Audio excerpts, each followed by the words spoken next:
अस्सलाम वालेकुम जी, मैं हूं अली अशरफ और डॉक्टर खालिद जमील के यूट्यूब चैनल से हम आप के थ्रू हम आपसे मुखातिब हैं। और जिस तरह के मैंने पहले वीडियोस में भी कहा था कि हम कुछ आपके सवालात लेंगे, तो मैंने डॉक्टर साहब से रिक्वेस्ट की है कि एक हम सेगमेंट पूरा करते हैं जिसमें हम सिर्फ़ और सिर्फ लोगों के सवालात ही लेंगे। तो ये सवालात आपने इन वीडियोस के कमेंट्स में और डॉक्टर साहब के जो फ़ैन पेज है वहाँ पर हमें इनबॉक्स किया है। आप चाहते हैं कि आपके भी अगर कोई सवाल होंगे हम जवाब दें, तो आप इस वीडियो के नीचे कमेंट में अपना सवाल लिख सकते हैं और इंशाल्लाह आइंदा जो आने वाली वीडियोस होंगी उनमें हम इन सवालात को एड्रेस करेंगे। अच्छा डॉक्टर साहब, एक जो सवाल मेरा भी है और पूछा भी गया है, वो ये है कि नींद कितनी होनी चाहिए? क्योंकि मैं ये देखता हूँ पर्सनली, हमें कहा था 8 घंटे की नींद जो है वो लाज़िमन लेनी चाहिए। लेकिन मेरे साथ ये होता है और हमारे बहुत सारे दोस्तों ने भी ये बात पूछी है कि मैं 5 साढ़े 5 घंटे की नींद लेने के बाद मेरी आँख खुलती है और मैं बिल्कुल फ्रेश होता हूँ और मैं चाहता हूँ कि मैं और सोऊँ। लेकिन मुझसे सोया नहीं जाता। मतलब अगर मैंने टाइट स्लीप ले ली है, तो उसके बाद मैं नहीं। और लोग भी इस बारे में क्यूरियस हैं कि नींद कितनी होनी चाहिए, उसके लिए कोई ऐज का कोई डिफ़रेंस है, कुछ भी है, उस हवाले से हमारी रहनुमाई करें। देखिए, नींद के हवाले से 2-4 बातें बड़ी इम्पोर्टेंट हैं जो समझनी चाहिए। पहली बात तो ये समझनी चाहिए कि quantity of sleep and quality of sleep, हुँ, कि आप कितनी देर सोए हैं हुँ, और उस सोने की क्वालिटी क्या है। अच्छा, फिर जो उसकी क्वालिटी की हम बात कर रहे हैं, उसके भी आगे पहलू हैं। एक क्वालिटी उसकी होती है जो मेडिकल क्वालिटी होती है, हुँ, जिसे हम कहते हैं कि रेम स्लीप है कि नॉन रेम स्लीप है। मैं उस हुँ, तफसील में नहीं आता। हुँ, हुँ, आम लोगों के दरमियान जो है वो क्वालिटी का मतलब है कि जी मैं हुँ। डॉक्टर साहब सो जाता हूँ, फिर कोई खटका हो तो मैं उठ जाता हूँ, तो रात को 2-3 दफ़ा उठता हूँ, लेकिन नींद मैं 8 घंटे कर लेता हूँ। डॉक्टर साहब, तीसरा पहलू में भी आपने अपनी जो किया हुआ किताब ज़िक्र, है, जी बिल्कुल। उसमें ख्वाब वाले चैप्टर हैं, उसके अंदर उसमें ये किया आपने हुआ है, ज़िक्र किया बिल्कुल, हुआ बिल्कुल। है। तो मैं आम आदमी को समझाने के लिए ये कहूँगा कि देखिए, जितनी आपकी उम्र कम होती है, उतनी आपकी नींद ज़्यादा होनी चाहिए। मिसाल के तौर पे जो छोटे बच्चे होते हैं, पैदाइश के फ़ौरन बाद, वो 12-12, 15-15 घंटे सोते रहते हैं। हुँ, उस वक़्त सोना उनके लिए बहुत ज़रूरी होता है, हुँ, क्योंकि वो सोएँगे तो हमारे बहुत से जो ब्रेन से रिलेटेड और मेटाबॉलिज़्म के हमारे बॉडी की नशो-नुमा हो रही होती है, हुँ, उसके लिए उस वक़्त ज़रूरी होता है कि आपकी नींद ज़्यादा होनी चाहिए। डॉक्टर साहब, मैं आपने जब कहा ना कि जब वो सोएँगे, तो मेरे ज़हन में ये ख़्याल आया कि अगर वो सोएँगे तो हम काम कर सकेंगे। ऑलराइट, सो वो खुद तो सोते या नहीं सोते, माँ को नहीं सोने देते कभी। सो हम बात शुरू करते जी, हैं जी। एडल्ट से, क्योंकि हुँ, बच्चों की तो एक अलग बात। जी। देखिए, एक जो नौजवान है उसको 8 घंटे सोना चाहिए, हुँ, और 8 घंटे सोने का मतलब ये है कि अगर वो एट अ स्ट्रेच सो लेता है तो बहुत ही अच्छी बात है, वरना हुँ। अगर वो 6 घंटे रात को सो लेता है और 2 घंटे दिन को सो लेता है या डॉक्टर साहब, घंटा। हम जब अगर नौजवान कहें तो वो एज ब्रैकेट भी बता दें, क्योंकि कुछ बूढ़े भी अपने आप को जवान समझते हैं और कुछ जवान भी अपने आप को बूढ़े समझते हैं। तो नहीं, क्या एज ब्रैकेट 18 हाँ, से आई थिंक, 40 तक? हाँ, आई थिंक 18 से लेके तकरीबन आई थिंक 45 तक अच्छा, जो है 8 घंटे की नींद 8 घंटे की नींद होनी ठीक हो चाहिए। गया।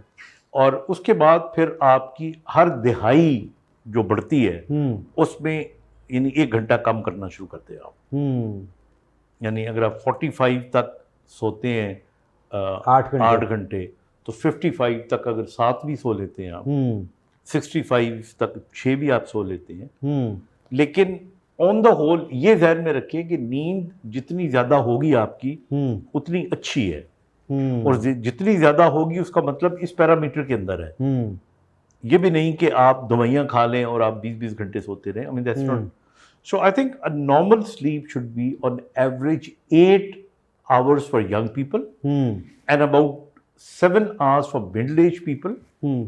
and about 6 hours for old people. और अच्छा, ओल्ड की हम डेफिनेशन करते हैं हुँ, जब आप 70 से ऊपर, 75 से ऊपर आप चले जाते हो हुँ। तो ओल्ड डॉक्टर एज आ साहब, ये जाती है। रिकमेंडेड है कि इतना सोना, अगर वो ज़्यादा सो लें? देखिए, ये फिर बहुत सी उसमें चीज़ें आ जाती हैं। हुँ, कुछ लोगों को फिर कुछ बीमारियां ऐसी होती हैं जिनमें ज़्यादा सोना पड़ता है। कुछ हुँ, लोगों को दवाइयाँ ऐसी खाई होती है उन्होंने, बड़ी उम्र के हुँ, लोगों को ज़्यादा सोना पड़ता है। लेकिन फिर भी अगर ऑन द होल देखा जाए, देखिए नींद क्यों ज़रूरी है? हुँ, नींद इसलिए ज़रूरी है कि हमारे बहुत से जिस्म के निज़ाम सोने, क्योंकि ब्रेन शट डाउन हो जाता है थोड़ी देर के लिए। हुँ, जो हमारी कॉन्शियस हम देखें ना, हम देख भी रहे हैं, सुन भी रहे हैं, सोच भी रहे हैं, तो वक्ती तौर पे ब्रेन वो काम छोड़ के वो प्रायोरिटी देता है रिपेयर की तरफ। मिसाल के तौर पे जितनी चीज़ें आप पढ़ते हैं उसका जो डाटा है वो आपका डाटा जो है ना, मेमोरी का पार्ट वो बनने के मेमोरी लिए। का पार्ट बनने के लिए नींद होना आपका ज़रूरी है। अब स्टूडेंट को मैं कहूँगा कि जो बच्चे देखिए 12-12 घंटे पढ़ते हैं, स्ट्रेच 14-14 घंटे पढ़ते हैं, सोते नहीं हैं, 2 घंटे सोते हैं, 4 घंटे सोते हैं और फिर उसके बाद पढ़ना शुरू कर देते हैं, आई थिंक दैट्स रॉन्ग। वो मेमोरी बनती नहीं है उनकी। उन्हें लग रहा होता है कि नहीं, हमने 14 घंटे पढ़ लिया और 4 घंटे सो लिया तो बड़ा हमने कमाल कर लिया। That's wrong. आपने अगर पढ़ाई की है, पढ़ाई करने के बाद जब तक आप सोएंगे नहीं तो वो जो प्रोसेसिंग है मेमोरी बनने की वो इस पीरियड में होती है। फिर इसी तरह हमारे हार्मोन्स हैं बहुत सारे जो इस वक्त निकल रहे होते हैं जब आप सो रहे होते हो। कुछ हार्मोन्स होते हैं जो अलग सुबह आपके वो सिक्रीट होते हैं। इसी तरह हमारे और जो बाकी बॉडी का निज़ाम है उसके लिए नींद जो है वो बहुत ज़रूरी है। अच्छा डॉक्टर साहब, मेरे ना 2 बड़े क्विक सवाल हैं इस हवाले से। एक तो ये है कि आपने आइडियल बता दिया 8 घंटे 45 प्लस, और अगर बूढ़ी एज में चले जाएं तो 6 या 7 घंटे। कुछ लोगों की नींद कम है, जिस तरह मैंने आपको बताया कि मेरी 5 साढ़े 5 घंटे में, मुझे सोना भी चाहूँ तो मैं नहीं सोता। कुछ लोगों की है कि वो 12-12 घंटे जब तक ना सोएं, वो 9 सो लें या 10 सो लें, तो उनको जो है वो कहते हैं नहीं यार आज नींद पूरी नहीं हुई, या इस तरह से। तो इन दोनों लोगों के लिए या इन दोनों हैबिट्स के बारे में आप क्या कहते हैं? मतलब इसके बारे में तो स्ट्रेट फॉरवर्ड ये एबनॉर्मल है, इट्स नॉट नॉर्मल। लेकिन अगर आप कुछ लोगों में देखिए ना, जब हम नॉर्मेलिटी की बात करते हैं ना तो कुछ लोग यहाँ और कुछ लोग यहाँ पे होते हैं। वो होते नॉर्मल ही हैं लेकिन दे आर डिफरेंट। अगर आपको 5 घंटे की नींद आती है और 5 घंटे के बाद आप फ्रेश होते हो और बड़े अरसे से ये चला आ रहा है और आपको कोई इशू नहीं हो रहा तो ठीक है, गुड इनफ। सही। कुछ लोग स्ट्रक्चरली ऐसे होते हैं। कुछ लोगों को अगर 8 घंटे की जगह 9 घंटे नींद आ जाती है या 10 घंटे आ जाती है, जाहिर है कि ये वही लोग होंगे जो वेले होंगे। जिससे काम पे जाना है उसको तो उठना ही पड़ेगा ना, या अगर खातून है उसका बच्चे हैं तो उसको तो उठना ही पड़ेगा ना। तो लंबी नींद करने वाले लोग या तो दे आर लेजी या they are free and they can afford to sleep, या छुट्टियों में अगर आए हुए होते हैं तो if they want to sleep they should sleep. लेकिन अगर आप इसको 8 घंटे की जगह 9 घंटे 10 घंटे और 12-14 घंटे में चले, दैट्स रॉन्ग। एक आध घंटा ऊपर नीचे तो कोई फर्क नहीं अच्छा, पड़ता। ये मैं डॉक्टर साहब आपसे दूसरा सवाल मैं यही करने लगा था कि हम साइंस में भी पढ़ते हैं, मेडिकल में भी पढ़ते होंगे जी, प्लस माइनस टॉलरेंस, यानी कि 8 घंटे आइडियल हो गया। अब कितने इसको पीछे हम ले जा सकते हैं? यानी अगर हम ये कहें कि जी 7 हो जाए या 6 हो जाए तो चलें, आई थिंक एक कितनी घंटा minimum और कितना? एक घंटा प्लस एक माइनस घंटा है प्लस माइनस कि हम 7 घंटे अगर कर लें, इससे नीचे ना जाएं और उधर से हम जो है वो 9 घंटे से ऊपर ना जाएं, तो ये नियर टू नॉर्मल या वो होगा। फिर कुछ बीमारियां हैं, मिसाल के तौर पे देखिए ना, इंसोम्निया एक बीमारी है जिसके अंदर नींद आती नहीं है। ये फिर we also need to diagnose. फिर नार्कोलेप्सी एक बीमारी है जिसमें नींद ही नींद आती रहती है। अक्सर आपने देखा होगा ये स्टेशन के ऊपर लोगों को, या इवन बैठे हुए यूं बैठे हुए और साथ में सो गए, खराटे लेने शुरू कर दिए। देखा कि कभी तो देखा हाँ, होगा बिल्कुल आपने। ऐसे है। तो कई इवन के ऑफिस में कुछ लोग जो हैं वो बैठे हुए आराम से सो लेते हैं, ये कुछ। तो इसलिए ये बहुत सारे इसके फिर आगे फैक्टर्स होते हैं। But one thing to remember is have a good sleep 7 to 8 hours, और क्वालिटी स्लीप होनी चाहिए। देखिए, स्लीप अच्छी करने के 2-3 ज़रूरी अज्जा हैं। आपका बेड अच्छा होना चाहिए, आपकी जगह नॉइसी ना होनी चाहिए। मतलब आप अपना बेडरूम अगर कमरे के अंदर, घर के अंदर चूज़ करते हैं तो वो वाला बेडरूम आप चूज़ करें जहाँ पे शोर कम होता हो, मिनिमम नॉइज हो। अब आप बिल्कुल सड़क के किनारे वाला जो खिड़की वाला कमरा है उसमें आप सो रहे हैं और वो बाजार है और हर 10 मिनट के बाद हॉर्न की आवाज़ आती है, कुछ इस तरह तो कुछ तो जाहिर है कि आपकी नींद डिस्टर्ब होती रहेगी। अच्छा डॉक्टर साहब, एक जो सबसे ज़्यादा पूछा जाने वाला सवाल है, सबसे ज़्यादा जो हमारी माएँ और हमारी बहनें देखती हैं आपका चैनल, और वो सबसे ज़्यादा वो कहती हैं कि जोड़ों का दर्द वैसे ही बड़ा कॉमन है और सर्दियों में कहते हैं कि ज़्यादा हो जाता है, कि हमें उठते बैठते प्रॉब्लम आती है और वो हड्डियाँ साथ जुड़ जाना, और अगर वो बैठ गए हैं तो उठने में, और अगर जो है वो खड़े हैं तो बैठते वक्त प्रॉब्लम है, तो इसको आप थोड़ा सा बताएं कि क्या इसकी वजूहात हैं और क्या रेमेडी है। देखिए, जोड़ों के दर्द के मुतालिक तो बात करने से पहले it is very important to understand कि हम जोड़ों की दर्द की किस किस्म की बात कर रहे हैं। लेकिन जो आपका सवाल है, जो जनरली जिनको शायद जोड़ों के दर्द की बीमारी नहीं होती लेकिन जोड़ों में दर्द रहते हैं, बड़ी उम्र के लोग, उसको ऑस्टियोआर्थराइटिस कहते हैं। सही। ठीक है ना। और ये डॉक्टर साहब, बीमारी हमारी 40+ खवातीन जितनी भी तकरीबन, हैं, हाँ, वो सारों को हाँ। ये अब इशू ये होता है। हमारी जो ज़्यादातर खवातीन को जोड़ों के दर्द के प्रॉब्लम हो रहे हैं, कोई बड़ी जैसे गेंठिया भी नहीं है, कोई बड़ी बीमारी भी नहीं है। उसकी वजह एक तो ये होती है कि जिन लोगों का वेट ज़्यादा होता है, जो मोटे होते हैं, उनके जोड़ों में बोझ ज़्यादा पड़ता है और उनको दर्द होगी। That's number 1। नंबर 2, जिनके घरों में सीढ़ियाँ बहुत उतरना चढ़ना होता है, उनकी वियर एंड टियर ज़्यादा होती है। तीसरा मैं बताऊँ आपको कि हमारे ख़ास तौर पे वो इलाके जैसे लाहौर में अंदरून शहर है जहाँ रोशनी नहीं पड़ती, विटामिन डी नहीं मिलता उनको, तो ऑस्टियोमलेशिया होने की चांसेस होती हैं। उसकी एक वजह होती है।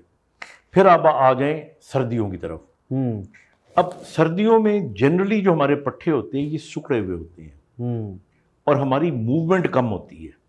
सही। आपका दिल चाहता है कि मैं बेड में लेटा हूँ, तो बेड में, रजाई में, कंबल में ही लेटा रहूं, आप बाहर नहीं निकलते।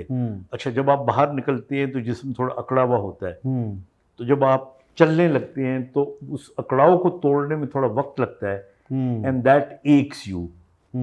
अच्छा, जोड़ की खासियत ये है कि अगर उसमें कोई थोड़ी बहुत ऑस्टियोआर्थराइटिस बीमारी हो, बाज़ को थोड़ा पानी पड़ जाता है। और होता ही है कि ज़्यादा देर तक अगर आप टांगों को नहीं हिलाते, आप लेटे रहे और एकदम खड़े हुए, तो उस वक्त वो फिर उस स्वेलिंग की वजह से थोड़ा सा आपको पेन हो सकता है। अच्छा, फिर बहुत इंपॉर्टेंट चीज़ ये है कि आप जब बैठें, अब मैंने देखा है जिनको सर्दियों में जोड़ों में दर्द की शिकायत होती है वो सोफे पे ना बैठा करें। सोफ़ा निमा होता है, लोअर पोजीशन पे होता है, उस पे बैठ के जब आप खड़े होंगे तो घुटनों पे जोर ज़्यादा पड़ेगा। अगर ऐसी कुर्सी जैसी ये है, इस पे बैठ के आप टीवी देखें या आप बातचीत करें तो ये बिल्कुल सही है। एक डाइनिंग चेयर होती है, वो भी सही नहीं है क्योंकि उसकी आमतौर पे ये नहीं होते। हाँ जी, ऐसी है। तो उस पे तो ये हो जिस पे आपने हाथ भी रख लिए, सो दिस इज़ गुड, ये इस्तेमाल कर सकते हैं। फिर इसी तरह जो है ना, मेरी जो ज़ाती राय है वो ये है कि सर्दियों के मौसम में कपड़े गर्म पहन के रखें, कमरे को थोड़ा सा गर्म रखें, मूवमेंट अपनी कम ना करें, चलना फिरना अपना कम ना करें। और जब आप उठते हैं सुबह बेड से या कहीं थोड़ी देर बैठ के, तो थोड़ा सा अपनी टांगों को, जिस तरह ये हिला लिया, इसको हिला लिया, ठीक है ना जी, हाथों को थोड़ा बहुत हिला लिया, थोड़ी तो हल्की सी मूवमेंट बॉडी को दे ली। कमर के लिए देखिए, जैसे ये बैठे हुए हैं ना, तो यूं ही आप कर लें थोड़ी देर के लिए, फिर यूं हो जाए, फिर आप अगर यूं हो जाते हैं, फिर यूं, तो आपके जोड़ खुल जाते हैं। गर्दन है उसकी आप थोड़ी बहुत मूवमेंट कर लेते हैं, तो देन ये मसला नहीं होगा। सही। अच्छा डॉक्टर साहब, कुछ लोगों ने हमें ये भी इनबॉक्स में और कमेंट्स में लिखा है कि कुछ ऐसे हकीम हैं जिनका ये दावा है कि जोड़ों की और बड़ी उम्र की ख़वातीन में ख़ुसूसन बिल्कुल जड़ से ख़त्म हो जाएगा, यानी होगा ही नहीं, बिल्कुल आप जो है वो कहना घोड़ा हो जाएंगे। तो क्या ये जोड़ों का दर्द कोई ये जिस तरह आई साइड है, वो आप उसकी एक रेमेडी है कि आप ग्लासेस लगाएं, वो आपकी रिवर्स नहीं हो सकती। तो जोड़ों की दर्द क्या ऐसी बीमारी है वो रिवर्स हो सकती है, नहीं हो सकती, या ये क्लेम कितने सच्चे और झूठे हैं? नहीं, ये तो देखिए, दिस इज ऑल बुलशिट। इस किस्म की बातें करना। जोड़ों के दर्द की एक बीमारी है गेंठिया। गेंठिया की जो बीमारी होती है वो आपके उंगलियों में, हाथों में होती है शुरू, और बाद में घुटनों में और दूसरे जोड़ में जा सकती है। उसके अंदर आपकी जो आपकी घुटने होते हैं, आपकी जो उंगलियां होती हैं, ये टेढ़ी होती हैं। इसका प्रॉपर इलाज है। इसका इलाज जो है वो बहुत रिसर्च के बाद आया है, और उससे भी पूरी तौर पे मरीज़ ठीक नहीं होता, बल्कि कुछ बेहतर हो जाता है।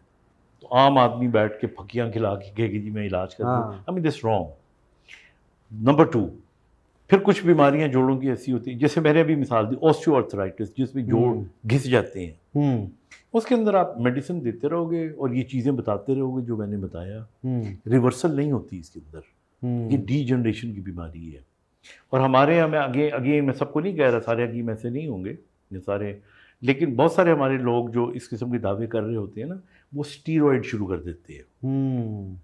अब जब वो स्टीरॉयड खा के एक बड़ा आपको आपको सडन लगता है, हाँ, चेंज आपने एक नजर लफ्ज आता है। इस्तेमाल किया था, घोड़ा बन जाता हाँ। आदमी, तो इंसान को लगता है मुझे कुछ है ही नहीं है, हम्म। लेकिन बाद में गुर्दे फिर, हाँ, हम भी स्टीरॉयड देते हैं, लेकिन हम देते हैं जब गेंठिए का मरीज हो, अच्छा। वहाँ पे इसकी ज़रूरत होती है। बाज़ कनेक्टिव टिश्यू डिसऑर्डर्स हैं, उनके अंदर हम देते हैं जहाँ पे इंडिकेटेड है। अच्छा डॉक्टर साहब, एक सवाल जो हमारी माएँ देख रही हैं जिनके बच्चे छोटे हैं, वो उनका बहुत सारी हमारी माँओं का, तो मैं सारों को एक ही वो कहते हैं सैंडविच करके आपको सवाल पूछ रहा हूँ। मोर और लेस बात उन्होंने एक ही की है कि बच्चों को मोबाइल दे दिया जब वो छोटे थे, अब वो एडिक्ट हो गए हैं।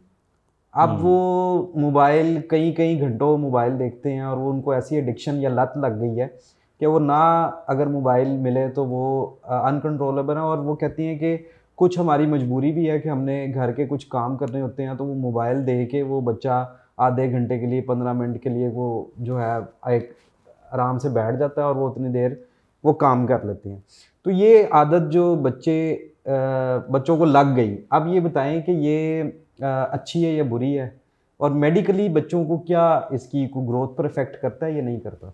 देखिए, इसमें तो कोई शक की बात नहीं है कि मैं इतना हैरान होता हूँ कि इवन हमारे वो बच्चे जो ज़हनी तौर पे भी बहुत नॉर्मल नहीं होते, जिस्मानी तौर पे भी नॉर्मल नहीं होते और बहुत छोटे बच्चे होते हैं, उनको बात भी करना सही तरीके से नहीं आती, बात को समझना भी नहीं आती, लेकिन उनको फ़ोन दो तो टक टक कर वो यूट्यूब भी मिला लेंगे और ये भी कर अपनी लेंगे, पसंदीदा पॉइंट भी ढूंढ लेंगे। बिल्कुल ढूंढ लेंगे। अब इसको समझने वाली बात है, जो मोबाइल इस्तेमाल करना ये स्किल है, ये नॉलेज नहीं है, ये स्किल है। स्किल के लिए तालीम होना ज़रूरी नहीं होती, बिल्कुल स्किल के लिए प्रैक्टिस होना ज़रूरी बिल्कुल होती है। ठीक है। ठीक है ना? स्किल के लिए प्रैक्टिस और इंटरेस्ट और दिलचस्पी है नहीं। अब हमारे यहाँ बिल्कुल आपने सही कहा कि माएँ ऐसा करती हैं कि वो चूँकि उन्हें काम करना होता है, बच्चा ज़िद कर रहा होता है, बच्चा कोई और आप कुछ कर नहीं सकते, उसको चुप कराने के लिए उसके हाथ में आपने मोबाइल दे दिया। अब वो मोबाइल खेल रहा है उसके साथ, वो या उसको डाउनलोड करनी आ जाती है गेम्स, तो ही इज़ बिज़ी। अब मैं बिल्कुल ये नहीं कहता कि बिल्कुल नहीं देने चाहिए। मैं पहले आपको छोटा सा वाक़या बताता हूँ। एक दफ़ा एक पेशेंट आई मेरे पास, छोटी बच्ची थी, तो उससे मैंने बातचीत की तो उसकी इंग्लिश मुझे लगे कि उसका पूरा अमेरिकन एक्सेंट था, तो मुझे अजीब सा लगा। तो मैंने उसके माँ बाप को देखा था, वो बिल्कुल ही आम जिस तरह हमारे होते हैं, कोई ज़्यादा पढ़े लिखे भी नहीं थे।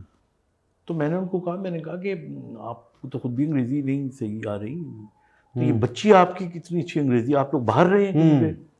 तो कहने लगे नहीं, ये कार्टून देखती है इंग्लिश के। अच्छा। तो ये छोटी सी थी तब से ये कार्टून देखा करती थी, और उसके बाद इसका लहजा ही ऐसा हो गया। तो अब ये बड़ा एक पॉजिटिव पॉइंट था कि भाई आप बच्चे का एक्सेंट ठीक करना चाहते हैं, तो अगर आप उसको वो, क्योंकि उसमें स्टोरीज होती हैं, कार्टून्स होते हैं, तो बहुत से अच्छे प्रोग्राम्स आपको साइट्स मिल जाएंगी। तो मैंने खुद आके अपनी नवासी को कहा, यानी मैंने अपनी बेटी को कहा कि भाई तुम इसको ये प्रोग्राम दिखाया करो।